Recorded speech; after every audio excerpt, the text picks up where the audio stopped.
आज मैं एक चीज आपको बताना चाह रहा हूं कि ये कोई नई चीज नहीं है जो हो रही है आज दुनिया में। ये फैलने वाली है और क़यामत के करीब हम आ चुके हैं। हो सकता है दुनिया पूरी जंगों के लपेट में हो, जो रसूल पाक सल्लल्लाहु अलैहि वसल्लम ने इरशाद फरमाया, कत्ल इतना बढ़ जाएगा कि 100 लोग हों तो 99 मर जाएंगे, एक बच जाएगा। कत्ल इतना बढ़ जाएगा, ये जंग की आग हो सकता है आसपास सब फैल जाए, जिसकी वजह से इस वबा में, इस बला में सब मुलव्विस होने लग जाएंगे। और एक बात ये भी याद रखो, चाहे जैसी भी हुकूमत हो, तारीख पूरी उठा करके देखना, जुल्म के बाद जो गुरूर और तकब्बुर में आकर फिरौन बनने की कोशिश करता है, उसका अंजाम अल्लाह ताला बहुत भयानक फरमाता है। ब्रदरान मिल्लत इस्लामी, अस्सलामु अलैकुम व रहमतुल्लाहि व बरकातुहू। अल्हम्दुलिल्लाह अल्हम्दुलिल्लाहिल हन्नानिल मन्नान अल्लज़ी खलक़ल इंसान व अल्लमहुल बयान वस्सलातु वस्सलामु अला रसूलिही सय्यिदिल इंसी वल जान व अला आलिहि व अस्हाबिही ज़विल खैरि वल इहसान, अम्मा बअद। फ़अऊज़ु बिल्लाहि मिनश शैतानिर रजीम, बिस्मिल्लाहिर रहमानिर रहीम।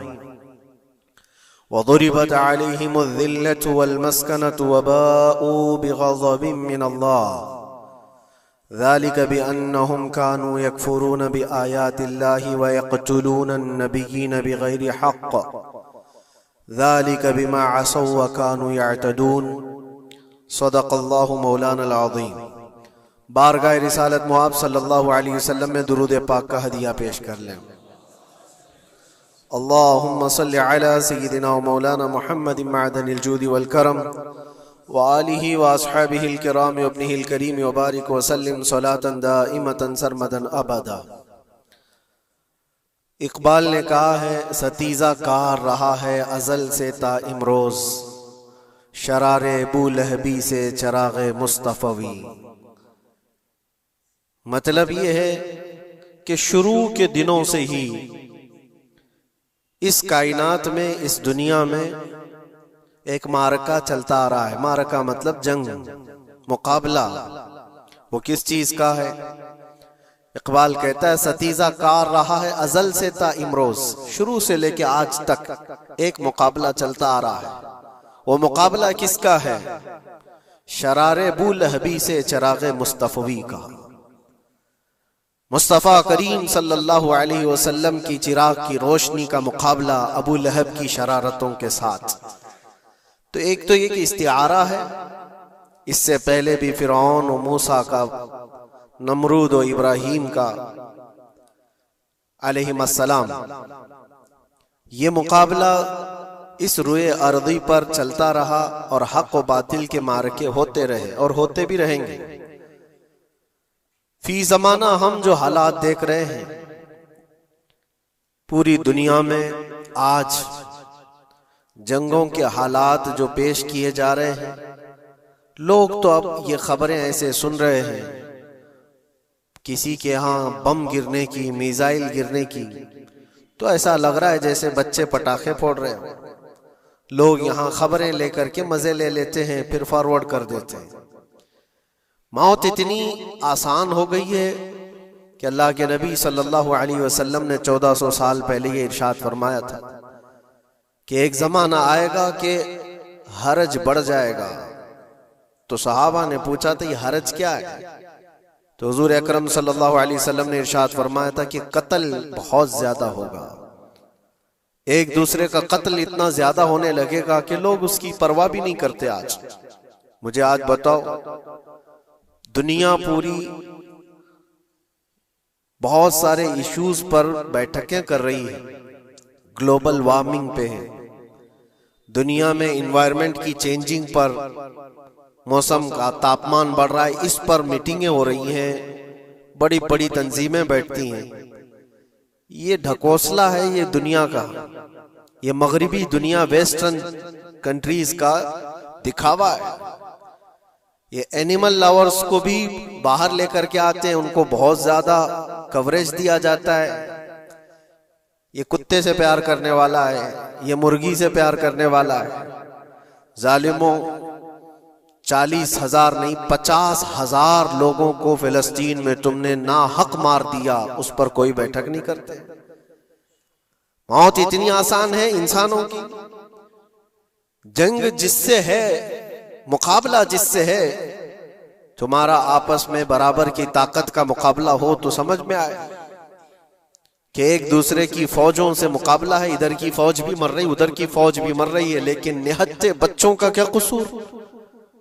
बल्कि वो गोद में आए हुए अभी जिन्होंने शऊर की आंखें भी नहीं खोली, दूध पीते बच्चों के जो कत्ल हुए हैं।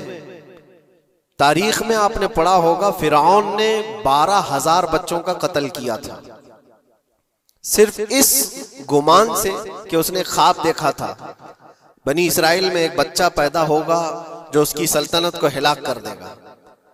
ख्वाब की वजह से काहिनों ने उसको बताया था, उसने ख्वाब ये देखा था कि आसमान से एक तारा टूटकर उसकी गोद में गिरा और आग लग गई। तो नुजुमियों ने उसकी ताबीर ये बताई थी कि बनी इसराइल में एक बच्चा पैदा होगा जो तेरी सल्तनत को हिलाक कर देगा। उस डर से बनी इसराइल में जो भी बच्चा पैदा होता उसको कत्ल करता था। उसने तकरीबन 12,000 बच्चों को कत्ल कर दिया था, इस डर से कि वो बच्चा तो ना पैदा हो जाए जो मेरी सल्तनत को हिलाक करने वाला है। और वो मूसा अलैहिस्सलाम थे, पैदा भी हुए और फिरौन के घर में ही पले। अल्लाह का निजाम है। लेकिन मैं यहां इसलिए बता रहा हूं, फिरौन जुल्म में पूरी दुनिया में मशहूर है। वो औरतों को भी जालिम इस तरह से मारा है कि जिसकी तारीख में मिसाल नहीं मिलती। लेकिन मैंने अपनी जिंदगी में देखा, आज के जमाने में इजराइल नाम से एक नाजायज हुकूमत पर काबिज शख्स ने 12,000 नहीं 50,000 लोगों को साल भर में कत्ल कर दिया। ये तारीख का भयानक चेहरा है। आज लोग इसको हल्के में ले रहे होंगे, न्यूज वाले एक तरफा रिपोर्ट करते हैं क्योंकि इनको इनके बाप दादाओं से डर है, जहां की खाते हैं वहां की गाते हैं। लेकिन बाद को ये सच्चाइयां जनरेशन में मुंतकिल होती रहेंगी। कभी तो आएगा कोई इंसाफ की नजर रखने वाला। और इंसानियत का कत्ल कितना बड़ा कत्ल है। एक शहर के 50,000 लोगों को कत्ल कर देना, और ऐसे कि वहां की इमारतें पूरे राख के मलबे में चली गई। सदियां लग जाती एक शहर को बसने में, एक घर को बनाने में आदमी की अपनी जिंदगी गुजर जाती है। क्या क्या अरमानों से घर बनाते हैं, लेकिन एक पल में किसी का घर उजाड़ दिया, उसके सामने तड़पते हुए उसके बाप की लाश हो, मां की लाश हो। वो तस्वीरें क्या आपने नहीं देखी कि एक बाप छोटी सी बेटी को लेकर के दौड़ रहा है तो उसका बेटा अलग पैर और हाथ जले हुए बम से तड़प रहा है। वो किसके दर्द को देखे। यहां तक कि मैंने देखा कि बेटी को बाप ये नसीहत कर रहा है, थोड़ा और सब्र कर ले बेटा, शहादत मिलने वाली है। कौन करता है ये? मौत से पहले अपने बच्चे को इतनी तलकीन कर दे। हालात ऐसे। दूसरे एक वहां पर खाने पीने की एड कोई जा नहीं सकती, उस पर पाबंदी। दवाइयां ना जाए, उस पर पाबंदी। दुनिया का कोई कानून इस चीज को जायज ठहराता है? मुझे बताओ, आतंकवाद का राग अलापने वाले इन बातों को क्या कहेंगे? इंसानियत अगर कहीं है तो उसका तस्वुर तो करो। किसी के फंडामेंटल राइट्स होते हैं, बेसिक राइट्स होते हैं, खाना पीना, ये उसका इंसानी हक है। दुश्मनी तुमसे जिनकी है उनके साथ मुकाबला करो, आम शहरियों के साथ नहीं। मुखबिर सादिक रसूल अकरम सल्लल्लाहु तआला अलैहि वसल्लम की तालीमात देखो। जिहाद को लेकर जो प्रोपेगेंडा तुम फैलाते हो और हर चीज को जिहाद का लफ्ज दे करके एक ऐसा नैरेटिव क्रिएट करते हो कि लोगों के दिमाग में एक प्रोपेगेंडा फैल जाए। आओ मैं तुम्हें सुनाता हूँ, रसूल पाक सल्लल्लाहु तआला अलैहि वसल्लम जब सहाबा जिहाद में जाते तो उनको किन बातों की तलकीन करते थे। सबसे पहले मुजाहिदीन सहाबा से कहते, जिस जगह तुम जा रहे हो मुकाबला तुम्हारा जिनके साथ है उन्हीं से मुकाबला करना। जो तुम्हारे खिलाफ तलवार उठाए उसके खिलाफ तुम तलवार उठाओ। और रास्तों पर बैठे हुए बूढ़ों को हाथ ना लगाना, किसी औरत के साथ छेड़छाड़ ना हो। हामला औरतें अगर कैद में आ जाएं तो उन्हें छोड़ देना। ये हुजूर पाक सल्लल्लाहु अलैहि वसल्लम की तालीमात है।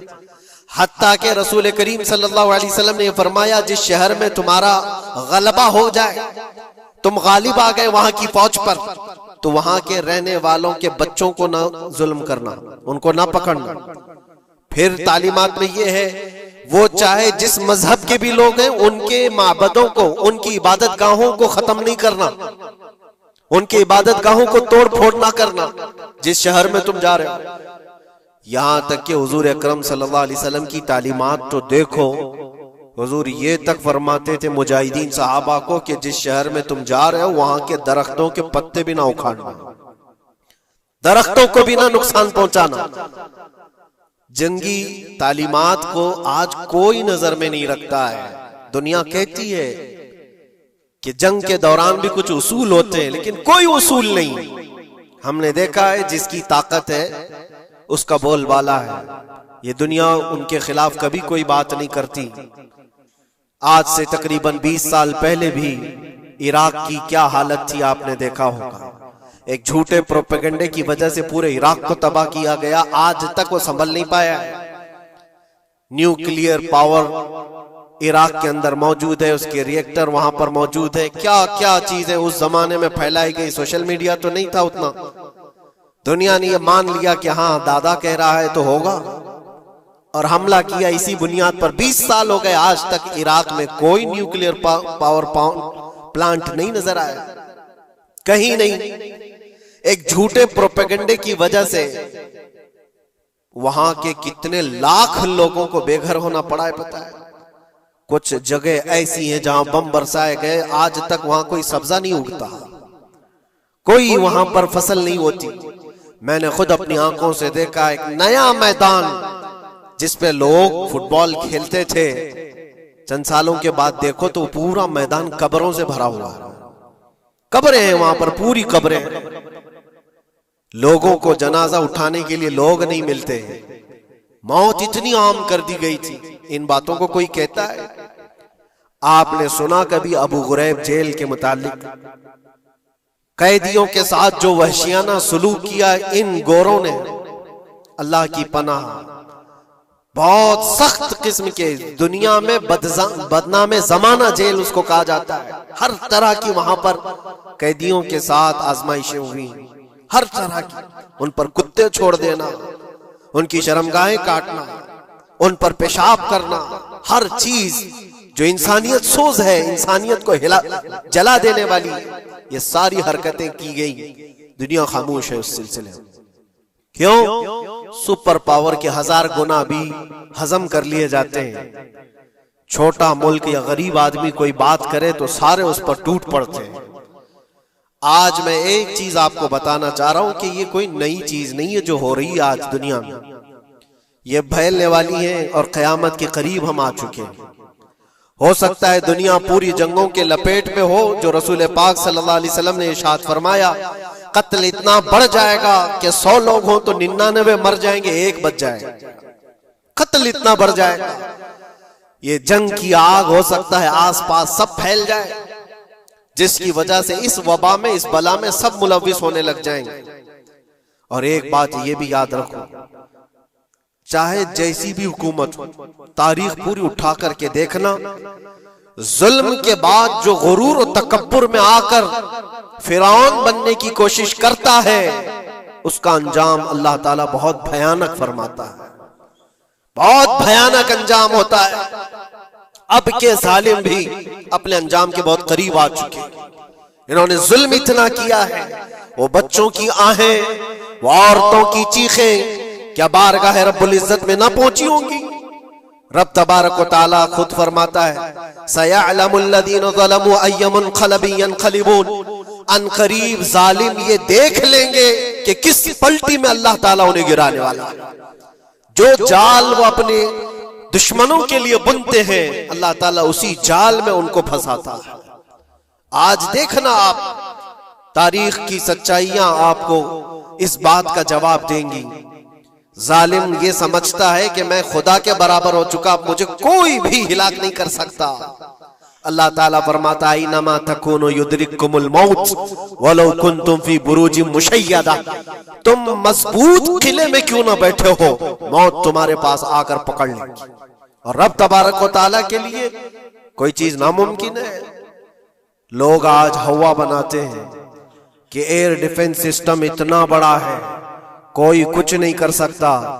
एक छोटे से पिद्दे से एक नाजायज कंट्री को महफूज दिखाने के लिए दुनिया पता नहीं क्या क्या बातें वायरल करती है। इजराइल के पास आयरन डोम है, एयर डिफेंस सिस्टम इतने बड़े हैं, कोई नहीं आ सकता। वो खुदा है? कोई खुदा है? लेकिन दुनिया आज देख रही है, बहुत सारी चीजों को देख रही है।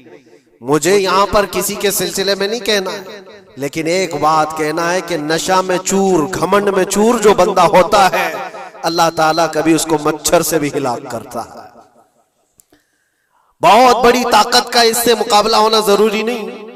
तुम्हारे पास होगा बहुत बड़ा सिस्टम, लेकिन रब तबारक व तआला जब इंतकाम ले ले तो फिर तुम्हारे लिए बहुत बड़ी ताकतों की जरूरत नहीं।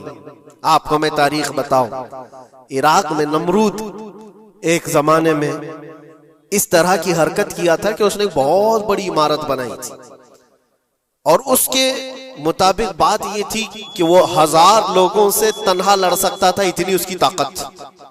शेर से खुद मुकाबला करता था, कभी डरता नहीं था। नमरूद की ताकत मशहूर थी उस जमाने में, और सारे लोग उसकी ताकत का लोहा मानते थे, हत्ता कि वो कभी अपनी जिंदगी में बीमार नहीं हुआ था। आदमी जब बीमार नहीं होता तो उसका गुरूर बढ़ जाता है, सोचता है मुझे कुछ हो नहीं सकता। नमरूद ने उसके बाद ये देखा सारी दुनिया मेरे कब्जे में है, ताकत और दौलत के जखीरे सब उसके पास से, लेकिन एक चीज नहीं थी, मौत। मौत पर कंट्रोल। इसको कैसे किया जाए कंट्रोल? यानी मरने से बच तो नहीं पाएगा, ये कंट्रोलिंग पावर भी हमारे पास होना चाहिए। उसने एक बहुत बड़ी इमारत बनाई, कहा कि खुदा आसमानों में होता है, हम इतनी बड़ी इमारत बनाएंगे कि उन इमारतों पर चढ़कर खुदा को ललकारेंगे, आजा मैं मुकाबला करता हूं, और मुकाबला करके मैं खुदा को गिरा दूंगा किसी भी तरह से। अगर मुझसे ना हो सके तो पूरी फौज को तैयार करूंगा। खुदा से लड़ाई लड़ करके एक बार वो मौत और हयात का पावर अपने हाथ में ले लेंगे, फिर हमको जब तक चाहे जीना है। कहां की खाम ख्याली।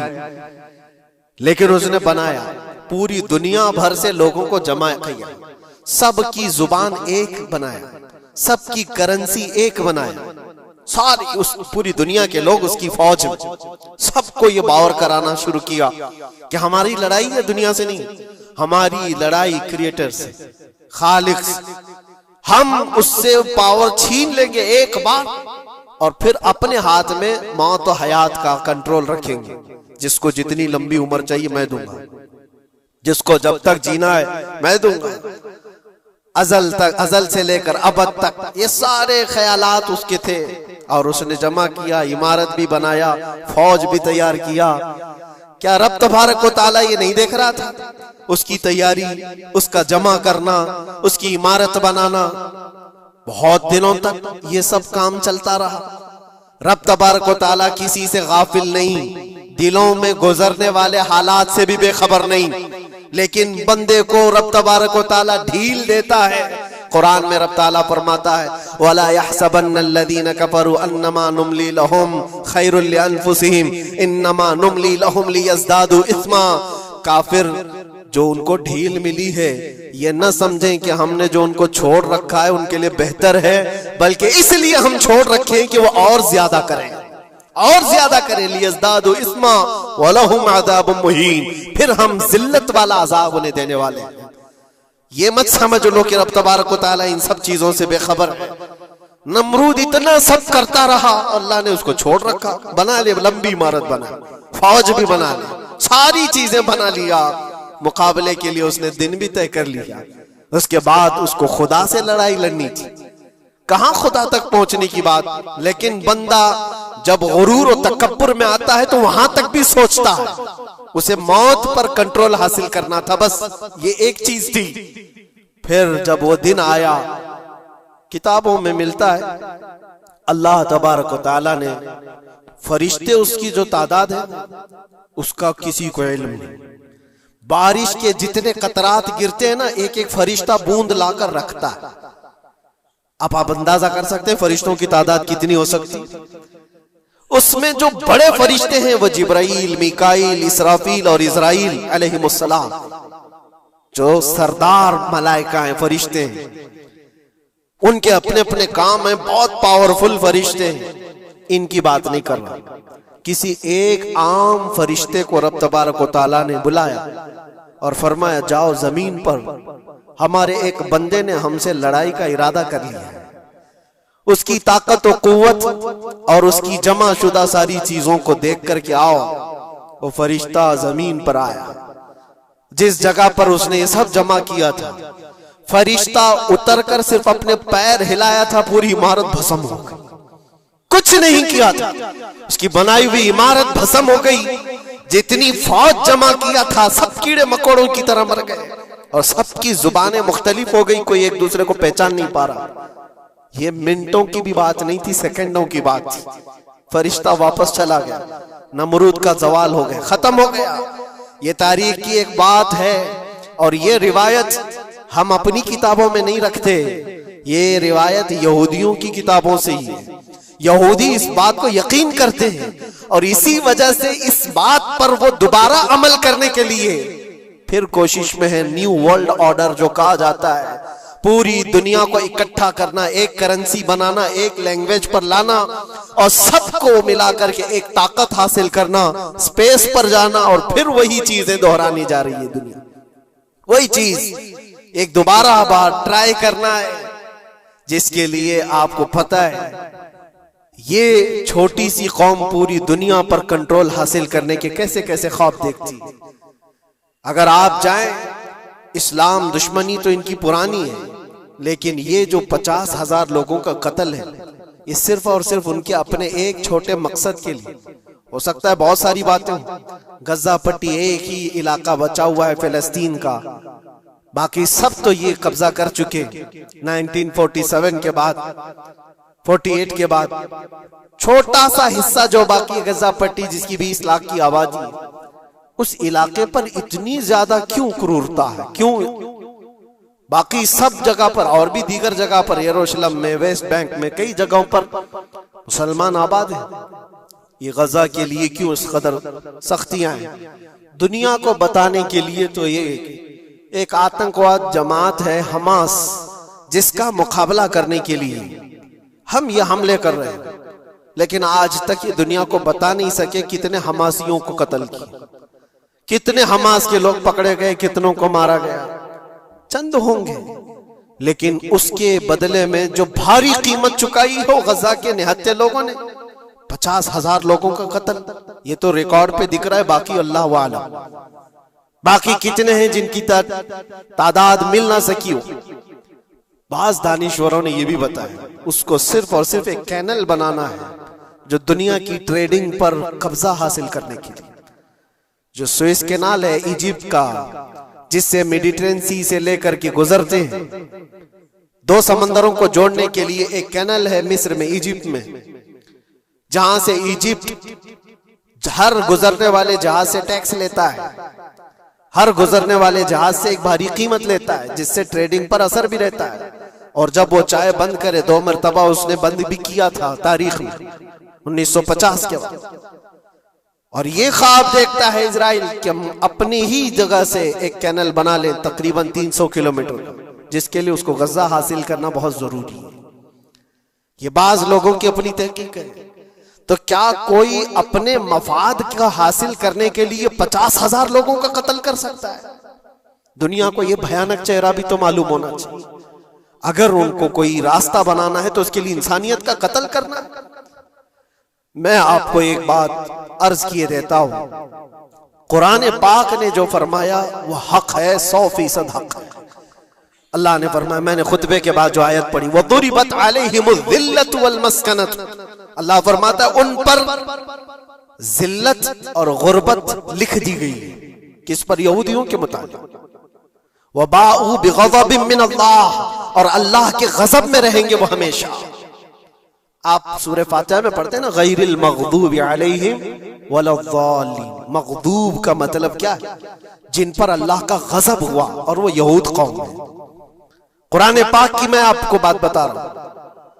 और अल्लाह ताला फरमाता है वजह क्या है? ज़ालिका बिअन्नहुम कानू यकफुरून बिआयातिल्लाह, वह इसलिए कि अल्लाह की निशानियों को ठुकराते व यक़्तुलून अन्नबिय्यीन बिग़ैरि हक़, और अल्लाह के नबियों को ना हक कत्ल करते।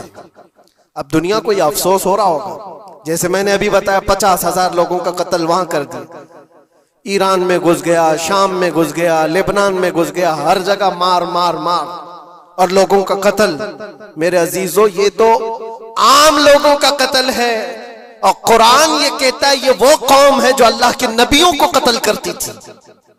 और तारीख में है तकरीबन 10,000 नबियों को इन्होंने कत्ल किया है। 10,000 नबियों को इन्होंने कत्ल किया है, सिर्फ अपनी मनमानी बात न पाए जाने की वजह से। हजरत ज़करिया अलैहिस्सलाम की बात मालूम है? ये तो बैतुल मुक़द्दस के मुतवल्ली थे। ज़करिया अलैहिस्सलाम बैतुल मुक़द्दस के इमाम थे, जिनका जिक्र है कुरान पाक में। हजरत ज़करिया अलैहिस्सलाम के पीछे यही कौम जो उनकी उम्मत में थी, यहूदियों के लिए भी वो मुक़द्दस नबी थे। लेकिन इन जालिमों ने हजरत ज़करिया अलैहिस्सलाम को दुश्मनी में रख करके ऐसा कत्ल किया था, अल्लाहु अकबर। ज़करिया अलैहिस्सलाम इनसे भाग करके निकले थे और एक दरख्त को जाकर कहा, ए दरख्त खुल जा, मैं तुझ में आता हूं। दरख्त खुल गया, हजरत ज़करिया अलैहिस्सलाम उसमें अंदर चले गए, दरख्त फिर बंद हुआ। तारीख में मौजूद है। इब्लीस लाइन ने, शैतान मरदूद ने यहूदियों को रास्ता भी बताया और दरख्त भी बताया कि इसके अंदर ज़करिया छुपे हुए, इसके अंदर ज़करिया है। यहूदियों ने तेज आरी लेकर के दरख्त को ऊपर से काटना शुरू किया कि दरख्त के 2 टुकड़े होंगे तो ज़करिया अलैहिस्सलाम तक भी पहुंच जाएंगे। उन्होंने आरी से काटते काटते काटते उनके सर तक पहुंचा दिया। और जब हजरत ज़करिया अलैहिस्सलाम को अपने सर के ऊपर से कटने की आवाज आने लगी, तो अब सोचा कि अब ये आरी से पूरा कट जाएगा। अल्लाह ताला की तरफ से निदा आई, ए ज़करिया सबर कर लो, अगर तुम इस पर आवाज निकालोगे तो सबर वालों में से तुम्हारा नाम निकल जाएगा। यहां तक के तारीख में है वो यहूदियों ने आरी से काटते काटते हजरत ज़करिया अलैहिस्सलाम के सर को चीर दिया और जिस्म के 2 टुकड़े हो गए। अल्लाह के नबी खामोश रहे, सबर करके रह गए। उनके बेटे यहया अलैहिस्सलाम ने यहूदियों के एक गवर्नर या बादशाह को यह कहा था कि एक निकाह में 2 बहनों को रखना जायज नहीं।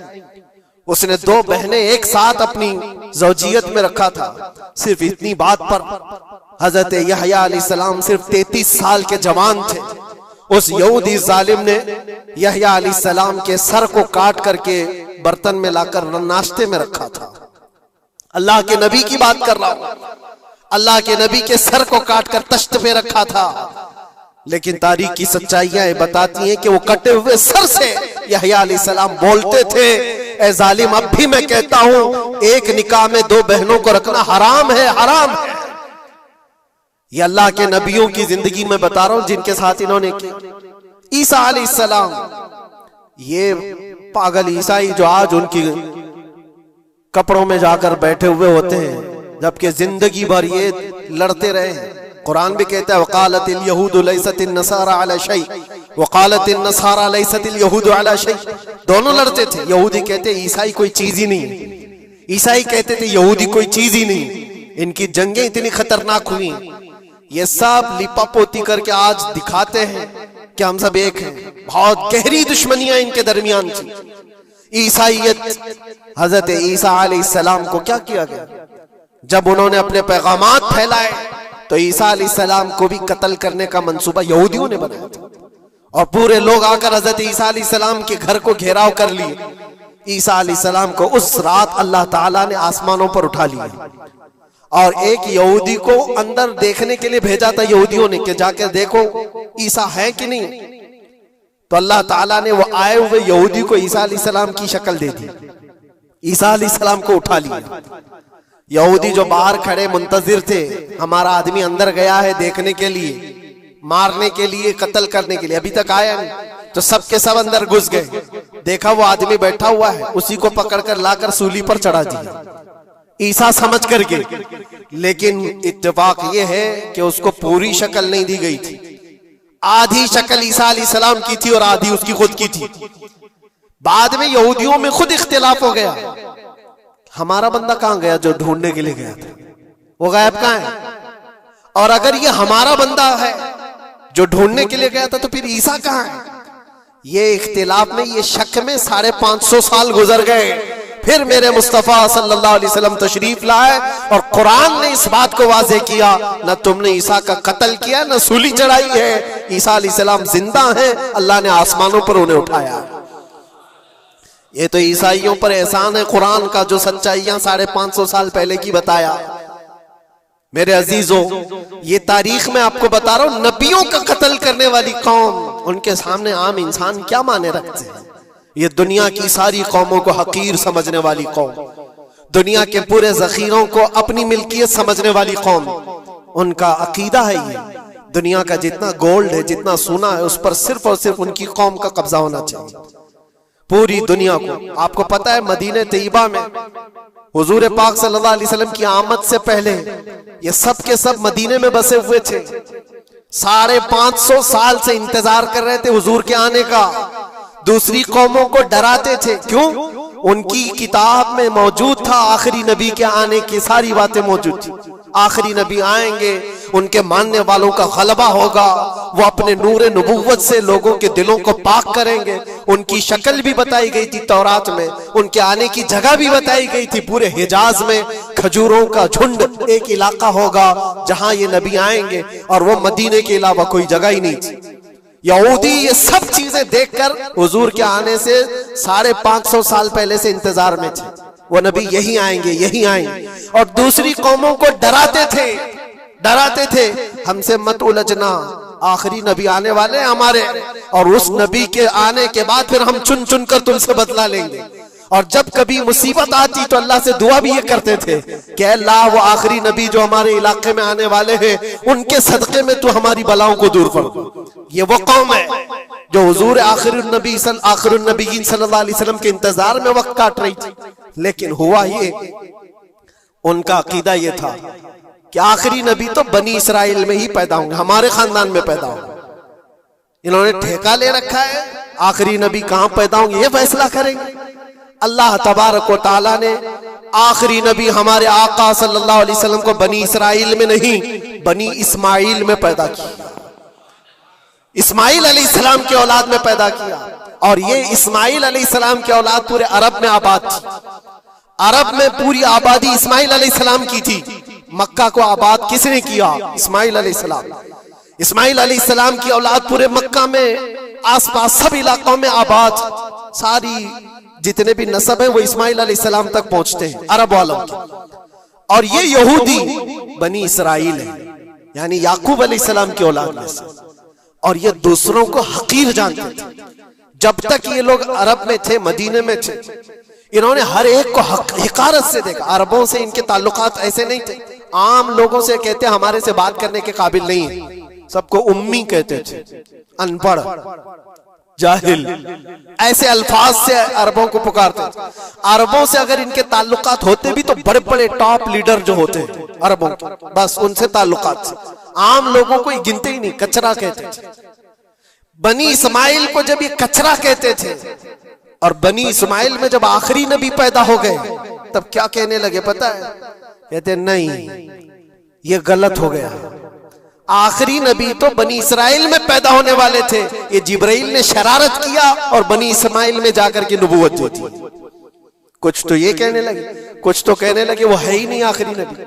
लेकिन कैसे इनकार करते? कुरान कहता है यारिफूनहु कमा यारिफून अबनाअहुम, उस रसूल को वो ऐसे पहचानते थे कि अपने बेटों को भी नहीं पहचानते।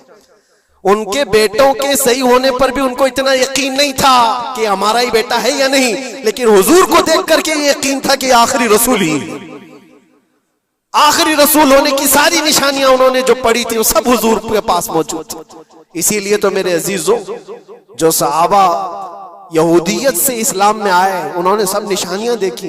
हजरत सलमान फारसी की बात बता रहा हूं, वो ईसाइयत में थे, सालों उन्होंने ईसाइयत में गुजारे और उन्होंने भी यही सब बातें सुनी थी। यसरब एक इलाका है हिजाज में, खजूरों के बागात का झुंड है वहां पर, आखिरी नबी वहीं आने वाले। तो ये कहां से आए थे?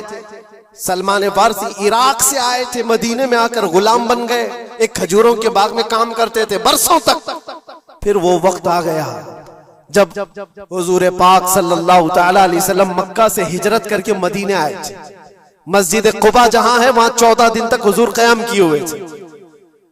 तो वो बागीचे का जो मालिक है, सलमान फारसी का जो मालिक था, उसका भतीजा आकर के खबर देता है, चाचा सुना है एक नई खबर, यसरब में एक शख्स आया है मक्का से, हसीन चेहरा है, गुलाबी रंगत है, बोलता है तो लोग सब उसकी तरफ देखते हैं और वो कहता है कि मैं अल्लाह का आखिरी रसूल हूं।